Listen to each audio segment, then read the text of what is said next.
Hello and welcome to a tutorial video showing the new Base Destructible component for the SoulLink artificial intelligence system. So the basic idea behind the Base Destructible is to give you a base class for creating objects that can not only be attacked and destroyed by the player, but also attacked and destroyed by the AI. So in this example, we're going to use this wooden door prefab. I have this from the Ghost Town asset by Arthur G. And these are doors that are in various buildings. So what I've done is I've kind of modified the existing door, which has a couple of components. This outer part and then the inner part, which is the actual door that can open and close. So what I've done first is I've added the Base Destructible component on top of this. I've given it maximum health,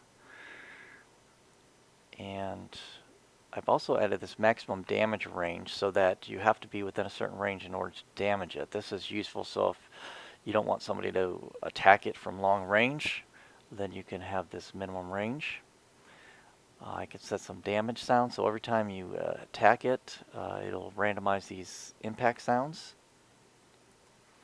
There's a shake on damaged feature, so when it's damaged, it'll shake, and you can identify the exact object that is going to shake. In this case, just the door portion, not the outer door jam. Let's see.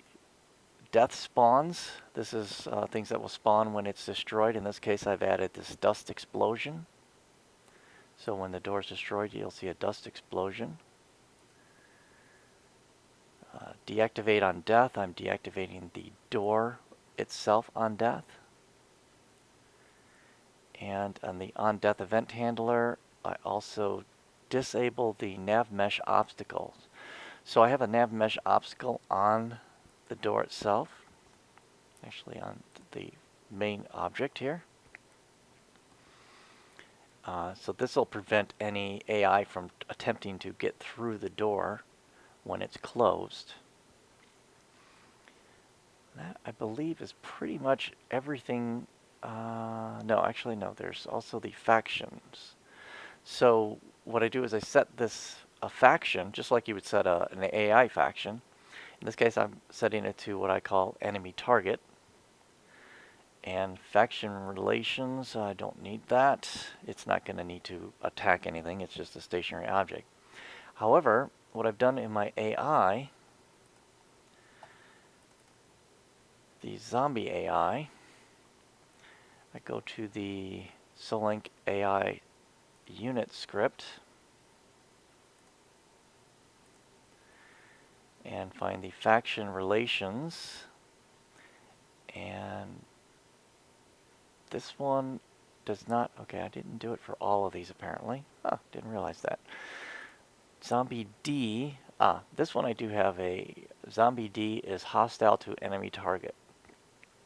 I did not do it on all of them. I could have, but this is the only one that I have that will attack the doors.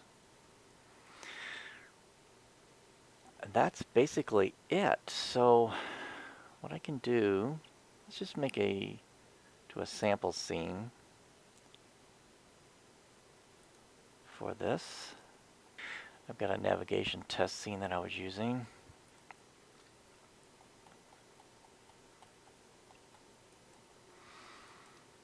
I'm just going to temporarily turn some of this stuff off.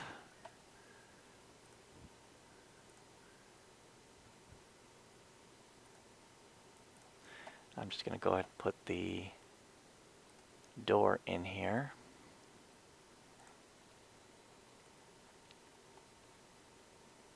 Zombie D, this is the one that will attack the door.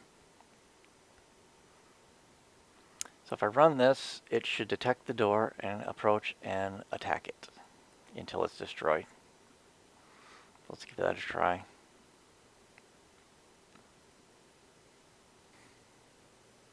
Oh, there it goes. It's attacking. And you can hear the impact sounds. You can see the door shaking. And when it's done enough damage, it will destroy the door.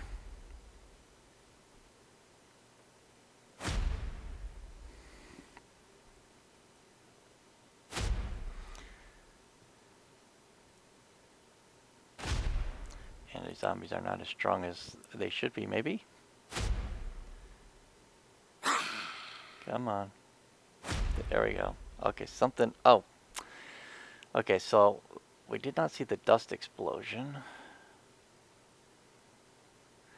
Which is because I forgot that that is a spawned object. So we need to add that to the pool manager. Okay, first of all, I'm going to change this so it's different camera angle here. Alright, in pool manager, I do have the effect dust explosion. So we're going to add an effects category. Put the dust explosion in there and add that. And that should be fine.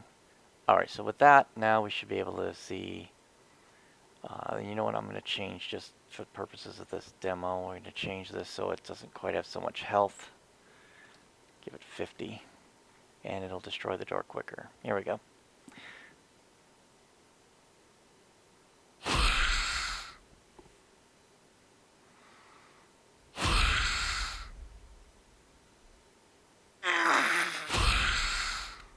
There we go.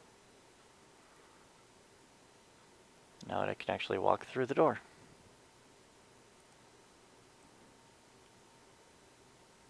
Alright.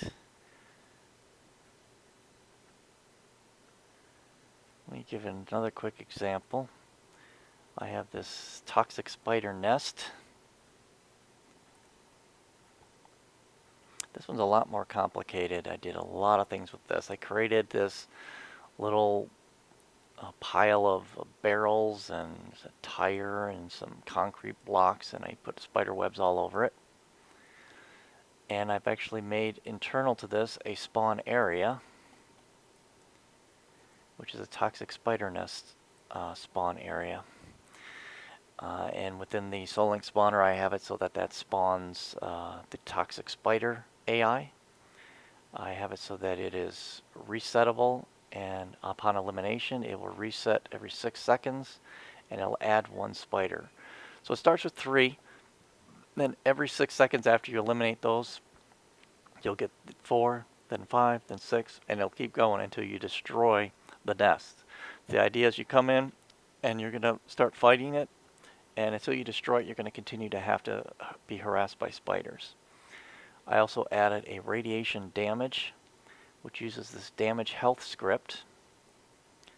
And so whenever it's within this sphere, you will take 2 to 6 points of damage, and that'll happen every 5 seconds. So you get close enough, you take radiation damage. This is the toxic pile. That's the actual object with all the effects. I've got like a radiation aura effect from the Crypto FX pack. And then there's a big explosion as well. And how it handles all these different objects is done through these event handlers. So for instance, on the deactivate on death, it'll deactivate the toxic pile. It will, on death, it will disable the spawn area. It will enable the big explosion, disable the sphere collider. It'll stop the damage health and the audios and so on and so forth. So there's basically a lot of stuff going on here. I've also even tied this into the Pixel Crusher save system so that when you destroy it, it'll increment on destroy, this spider nest destroyed variable. So the quest is you have to destroy 5 of these, and it will, as it's destroyed, it will increment that. So there's a lot of things you can do with these base destructibles. But I'll leave it at that, and thank you for watching.